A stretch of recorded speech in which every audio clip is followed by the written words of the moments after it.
ଜଳରେ ଖୋଜିଲେ ତୁମେ ତ ସ୍ଥଳରେ, ସୂକ୍ଷ୍ମରେ ଖୋଜିଲେ ତୁମେ ତ ସ୍ଥୂଳରେ,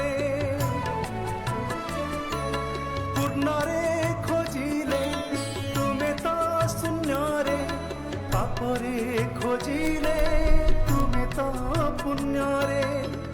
ତୁମେ ହିଁ ଓଙ୍କାର, ତୁମେ ଅଣାକାର, ତୁମେ ହିଁ ଆକାର, ତୁମେ ନିରାକାର। কিভাবে পুজিবি কেতে জগন্নাথে, কিভাবে পুজিবি কেতে হে জগন্নাথে, হে জগন্নাথে কেতে পরীক্ষা করিব মতে।